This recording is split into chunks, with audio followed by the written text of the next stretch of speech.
Sir GC na lang po muna, ma'am. Good morning po sa inyong lahat. Good morning po sa inyong lahat. Magandang araw, magandang umaga po. Magandang umaga, Sir Empleo, at sa lahat ng guro ng Laurel High School. First time ko po ito first time ko pong ma-invite ng Laurel High School. Magandang umaga, Juan Carlos Sarmiento po, ang inyong lingkod. So ako ay naatasan upang magbahagi sa topic na ito o yung technology in the new normal, technology and education in the new normal, bilang paghahanda sa kakaibang pagbubukas ng ating mga paaralan sa August 24. Ano po? So bilang pauna, I was once called to differentiate these three terms oftenly encountered in the field of technology and education. So I had to experience this na tinawagan ako to define these three terms. And this is what I answered them. Para sa akin, technology and education refers to all areas of technology and livelihood education that uses technology. So, ibig sabihin, when we say technology and education, it covers all, not just ICT related, but everything that encompasses Philippine technical and vocational education. So, for example, using an oven to teach cookery is already technology and education. So, yung same with electronics, SMAO, and other fields. Then I was also asked about educational technology. So this term, we first encountered this term during our pre-service education.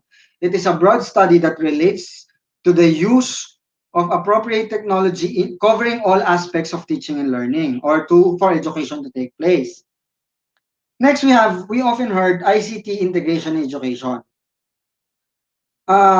The Philippine Professional Standards for Professional Teachers, or the PPST-RPMS, defined ICT integration as the selection, organization, utilization, and development of appropriate ICT-related teaching and learning resources to address learning goals. So for master teachers, alam niyo po ito ay nasa COT tool, parang Objective 8, parang ganyan. But the big question we have now is how do we really prepare ourselves on the upcoming technology-dependent school year?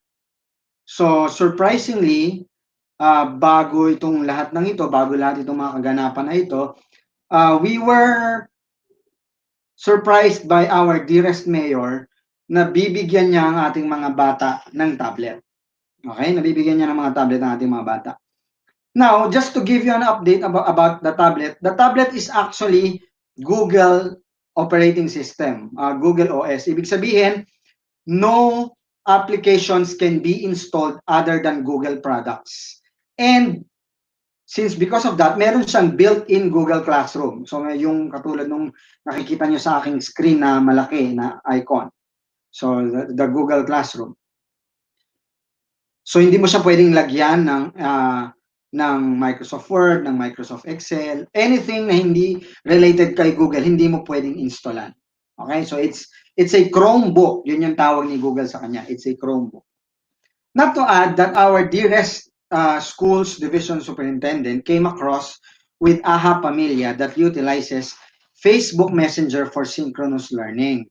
And almost all teachers were trained for this one. So almost all. I actually don't know kung ilang porsyento sa Laurel ang hindi na trained because it was a project of SGOD or it was led by SGOD. But this was budgeted for 11,000 teachers. So I assume majority of teachers or majority of you were covered by the training. Now, this is how DepEd Manila had its definition of blended learning. So Google Classroom plus the Facebook Messenger. This is how DepEd Manila would like to cover its approach of blended learning. But literature defines blended learning as a combination of face-to-face learning and online learning. But since we cannot do it face-to-face, who says we cannot do it this way? For example, as humans or as teachers, we talk to our students through the Facebook Messenger to which you were trained to. Next, and then what resources such as instructional videos, modules, and worksheets, can be made available on the Google Classroom for students to download. So, sir, are you telling me Google Classroom talaga dapat ang gamitin? Since, again, the tablet to be distributed to our students is Chromebook and it has a built-in Google Classroom, yes, we have no choice but to use Google Classroom. Okay? And so, I think the biggest question is, what are the issues we have to handle to successfully execute this kind of learning modality? Sandali lang po, malulobot ang aking laptop.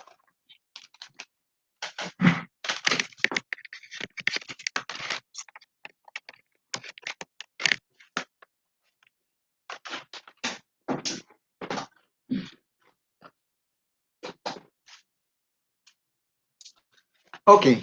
Again, what are the issues we have to handle to successfully execute this kind of learning modality? To be honest, there's a lot. Ay hindi ko kayang isa-isahin, but there's a lot. And let's focus on one only. So again, these are the three broad topics of perennial concerns in the field of education recently. But let's focus on one, ICT integration in education. Okay, let's focus on that. Again, ICT integration in education, as PPST-RPMS defined it, it is the selection, organization, utilization, and development of appropriate ICT integrated teaching and learning resources to address learning goals. Now, several misconceptions have arrived in the past, several misconceptions. Now, once you, that copying text from the books and the internet to create a PowerPoint presentation is already an ICT integrated lesson. So, may misconception na kapag kinopya mo from the book, then nilipat mo dun sa projector, para to present to the students, it's already ICT integrated lesson. But unfortunately, it's not the case. Perhaps it's a taste of it, but it's not the case because a book you transferred to a PowerPoint presentation ay walang pinagkaiba. Okay? ICT integration is more of that. And this school year is more than just your gadgets, PowerPoint versus the internet. It's more than that. It's actually you as teachers versus the internet. But why? Ibig sabihin ba dito, sir, kailangan kong gumawa ng YouTube video, makipagsabayan so I can successfully do online teaching? I'm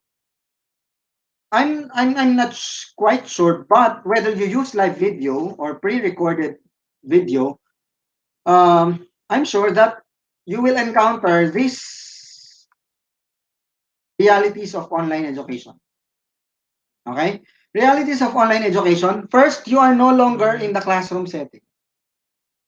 You are no longer in the classroom setting. Ibig sabihin, you are no longer in front of your students. You will be in front of the camera. But once in a while, you can look into the side, you can look at the back, just to break the monotony. But constantly, you have to look at the camera just so you can make an implication that you are talking to your students. We're talking about putting together a package that will definitely resonate the students to listen or to pay attention. Students nowadays, alam naman natin, from kinder to grade 12, their attention span has become shorter and shorter. Remember, sa classroom setting, it's easier to call their attention, to say na, oy, hindi ka nakikinig, or oy, please pay attention. You cannot do that in an online learning, whether in an actual video or live video or on a recorded video. Your viewers or your students must have a personal connection to you. You should sound like a friend or infuse an emotional element into your lectures like they want to become you or like idol kanila. You have to be pleasant. You have to look good, in other words. And for them to be able to see you on this set with pleasing personality makes them reminded na, oo nga, pag-aaral nga pala to. Nag-aaral nga pala ako at siya yung teacher ko. Because if you don't look appealing to them, they can just pass on the next video because your instructional video doesn't appeal to them. Now, your 30 minutes, one moment.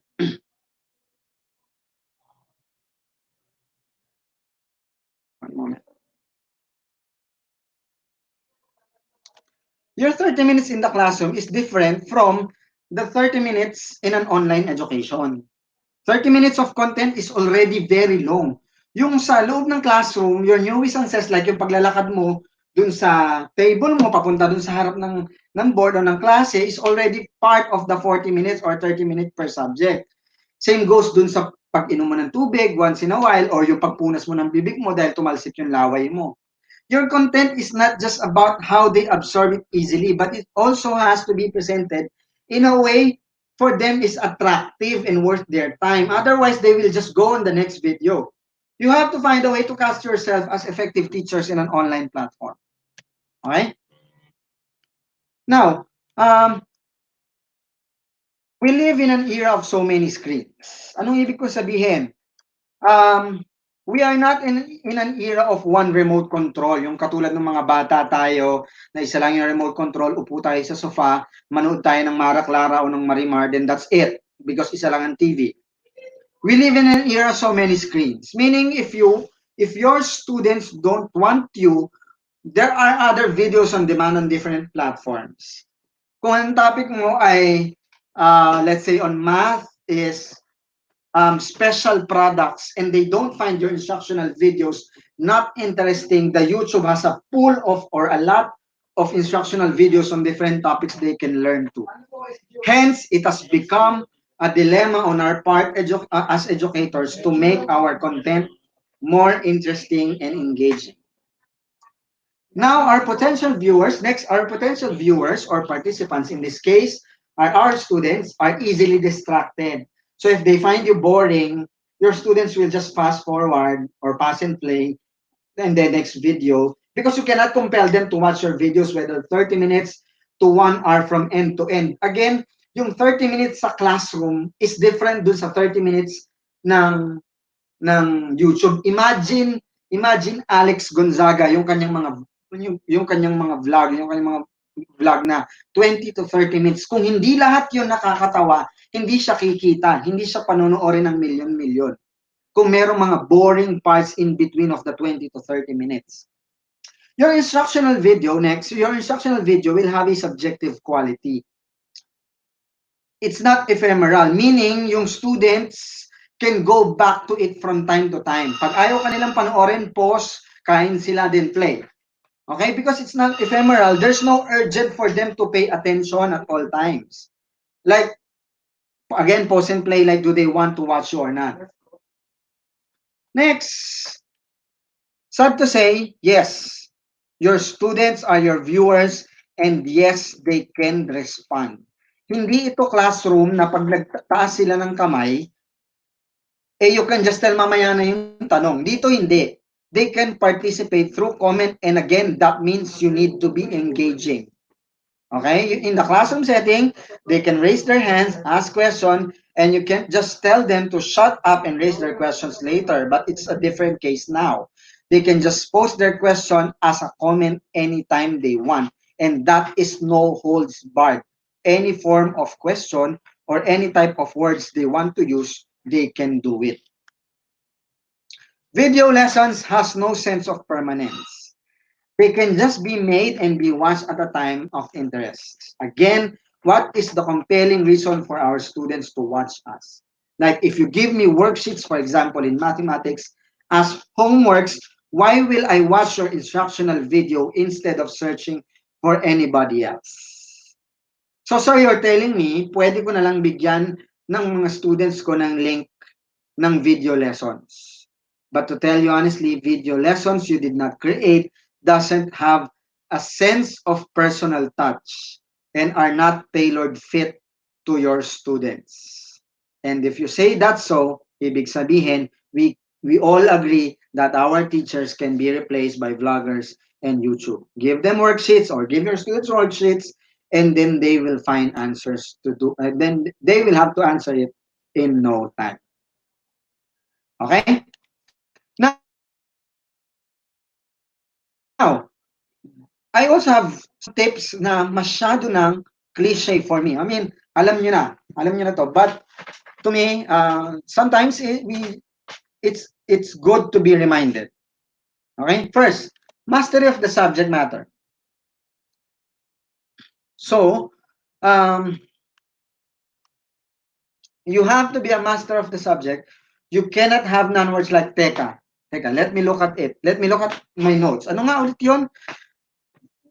In this kind of asynchronous webinar, instructional video, yes, you can do it, but on a recorded video, hindi. Kailangan ready ka. Kailangan lahat alam mo. Kailangan, ngayon, if it's not live, then you can edit it, yes. Pero, remember, bata itong mga ito, hindi katulad nating mga adult na kapag sinabi natin, teka, next slide please. Mahina yung audio ko. My screen is not showing on the screen. I mean, my PowerPoint is not showing on the screen. You can do that if you're talking to an adult. Pero, we're talking about kinder to grade 12.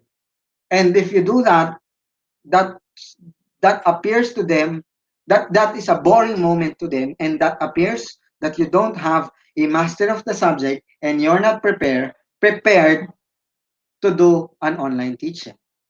Be concise. Next, be concise. Go straight to the point. Instead of prolonging, except for emphasis, be straight to the point. Do not look at your notes that it may look like it's too distracting. Again, mastery. When you are presenting, the students should not be confused. The students should see the connection in between your thoughts. Again, magtuturo ka ng araling panlipunan sa classroom ng 1 hour, okay yon. Pero iba kapag ginawa mo, kapag nilagay mo yung sarili mo in an online platform. Be innovative. Number 3, is there any innovation in a way that the topic was presented? Okay, so your topic for Araling Panlipunan is about EDSA Revolution. If you know Chow Time, a YouTube channel in YouTube, Chow Time is a hindi ko alam kung historian or a teacher that presents video of history. So why will I watch you as my teacher instead of Chow Time? Okay, so be innovative. Now, be pleasant on the screen. I really hope I'm pleasant. I really look pleasant presenting to you now, because again, being pleasant will keep your student watching you. Hindi ito personality is part of the scorecard. Hindi ito teleserye na kailangan magmukha kang mahirap kasi may plot na mahirap yung dating mo. Walang look test. Okay, you are a teacher. You have to look authoritative to them. Touch, turn, and talk. So ito yung hindi naman pwedeng nakaganyan ka lang. Okay, class, magandang umaga sa inyo. Ang lesson natin para ngayong araw ay ganito. Hindi naman pwedeng ganun. Touch, turn, talk. You can actually move. You can actually wipe your mouth and so on, just to break the monotony. But again, you have to go back looking at your camera, because your camera, that is where the eyes of your students. Okay? Watch out for body language. Okay, watch out for body language. One moment. Yung mga hand tilts, yung paggalaw-galaw ninyo in a recorded, whether recorded video or live video, is may meaning yon. Pwedeng hindi kayo confident, pwedeng kinakabahan kayo, or baka it may be too distracting to them. Next, know your audience or grade level. Again, other tips that may work: know your audience or grade level. The attack or the presentation in the way you carry yourself must be within their age bracket or the age bracket of your students. Imagine yung batibot, kung yung pagpe-present ko yung pagpe-present dun sa batibot is kasing seryoso ng ginagawa ko ngayon, baka hindi yung nagtagal nung ganun katagal. So again, know your audience. The way you present your video lessons must be within their age bracket. Kung ganito ka seryoso, baka yung mga grade 6 or grade 10 or grade 7 student will not watch me. My attack is like this right now is because I'm talking to an adult. Okay? So, and look for a style that works. Look for a style that works. Sabi ni Paolo Bediones, practicing in front of the mirror works. So when you record yourself in a video, you speak fast, tapos nabubulol ka, then you say from the top, practice makes perfect until you get the style that works for you. Okay? Get proper and constructive feedback. So don't be scared to get your feelings hurt.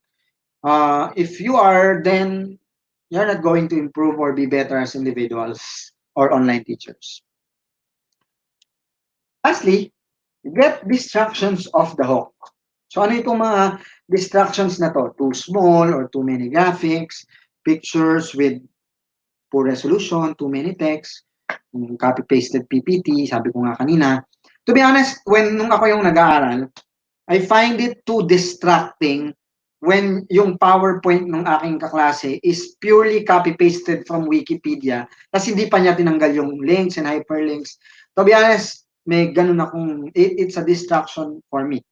What else? Yung mga ayan natin, yung next slide please, ang tagal, yung umiiyak na baby sa background, yung nahulog na kawali, and so on. These are distractions that we need to get off the hook. Otherwise, you may be laughed off by our students.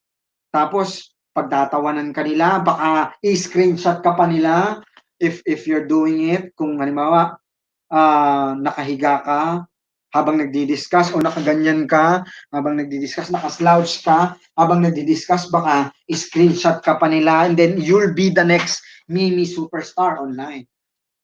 I understand na this school year is very, very difficult. Okay? It's very difficult for all of us. But we have to make sure education must continue. Okay? Bakit? Kasi if we think that it's dangerous for education to continue during this pandemic, then let's think how it's more dangerous not to continue education in times of this pandemic. Thank you po. Magandang umaga po sa inyo lahat.